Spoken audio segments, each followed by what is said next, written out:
Stress and anxiety are very common.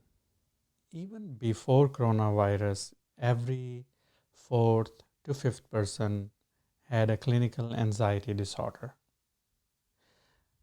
So, today we will discuss the neurobiology of stress and one simple mechanism that could help relax your stress level. I'm Dr. Salman Majeed. I'm a psychiatrist in Central Pennsylvania area. This video is intended only for educational purpose and it's not a medical advice. We will look at the neuroscience and fight or flight response and the breathing exercise today. This is the picture of our brain. The upper part, this cortex, is more human specific, and this lower part, continuation from spinal cord up here to medulla, and then rest of the brain stem is not as human specific.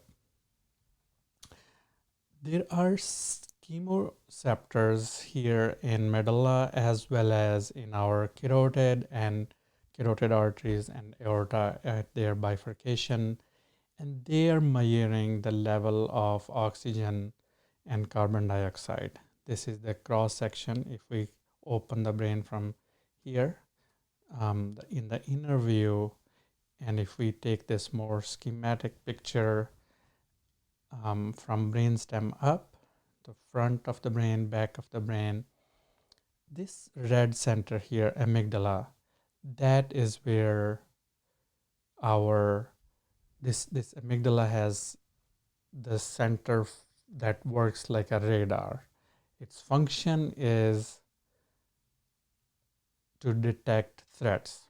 In anxiety disorders, this center is super sensitive and is detecting threats even when they are not as bad. For example, if we are making a presentation or we are worried about finances or in a conflict, or even while watching a movie with a murder mystery or some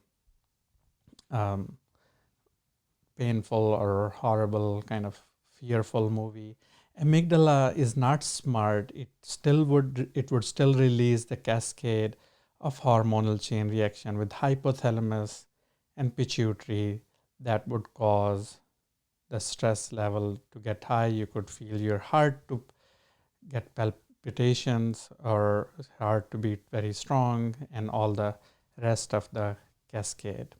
So it activates the system in this autonomic nervous system that is regulating behind the scenes, not consciously controlled, but more automatically controlling our heart rate, breathing, and many other functions of the body. So once amygdala detects and starts that chain reaction, it activates the fight or flight response, which is helpful if you are in a real threat. Either you're in a fight or you're on a road and some traffic is coming or somebody's chasing you, that it is a high energy system. But if you are sitting in the classroom or home and this gets activated, that is not very comfortable situation. And for most of the regular work, we want rest and digest system to be more activated. This fight or flight system is also not, because it's not a smart system, it's not human specific. So there is a term, it could also be used, it's also called reptilian brain, because reptilians have it, it's primitive. If you go near a bird or near any other animal, they are also going to run away from us, thinking that we are a threat. So our goal is to identify if this is activated where there was no need. Now, one key thing that activates it is those levels of carbon dioxide, or through peripheral receptor chemoreceptors, also the level of oxygen and pH. So all these levels get detected at micro levels. So when we are trying to regulate, the skill we are going to look at today is through this regulation of breathing. Our lungs situated in the chest cavity, they're separated. Um, the chest is separated from the abdomen by a muscle in this space. It's called diaphragm. So we could breathe without involving diaphragm, but then that would be superficial breathing. So when we are looking at this activation of rest and digest system, our goal is to breathe through the diaphragm. When we inhale deeply, diaphragm would go low, and when we exhale, diaphragm would come up. Also, remember, when we breathe in, our heart, there are changes in heart rate. With breathing in, heart rate goes up. With breathing out, heart rate goes low down. And if we could graph it, and for that autonomic nervous system regulation, it's important to regulate that rhythm. So how do we regulate in this skill? We are going to look at the speed. Average pace or rate of breathing is about 12 to 20 times per minute. Most people would be somewhere 14 to 15 times a minute. Your goal would be to slightly slower than where you are, and then of course deeper. And the key with this regulation part is the steady, that it has to be on a rhythm. Now I will show you, there are several ways for this breathing techniques. Some people use the box breathing, 4-second breathe in, 4-second hold, 4-second breathe out, 4-second hold. If you can do that, that is good.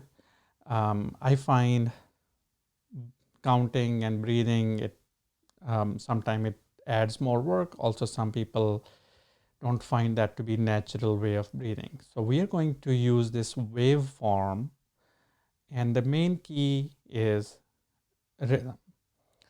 Now, when the ball will go up, we'll breathe in, and when the ball will go down, we'll breathe out. I have also made a separate video just to explain this technique in more detail.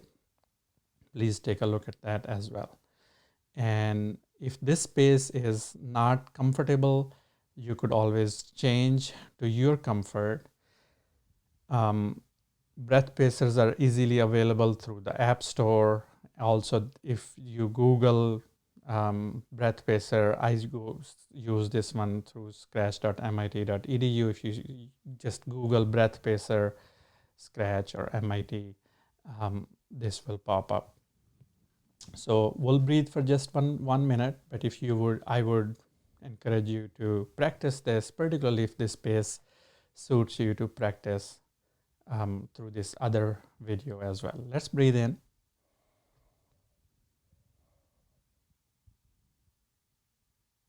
Breathe out. I'll also give you this auditory clue. Breathe in.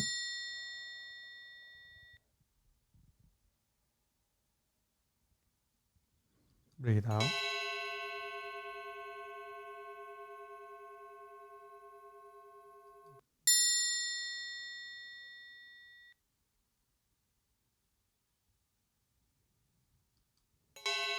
You get the idea. I would say continue, and if you like this pace, on the same pace I've made that separate video, but you could adjust the pace if this pace is not comfortable for you. But that is the main key trick to regulate your autonomic nervous system. Thank you so much for joining us today. I look forward to talking to you again. And next, we are also planning a video on mindfulness, as well as several other videos related to the mental health. If you would like us to talk about a certain topic, just let us know in the comment section below. And thank you so much for your support and getting this word out for our channel to other people so that we could help more people. Thank you. Take care. Have a good day. Bye.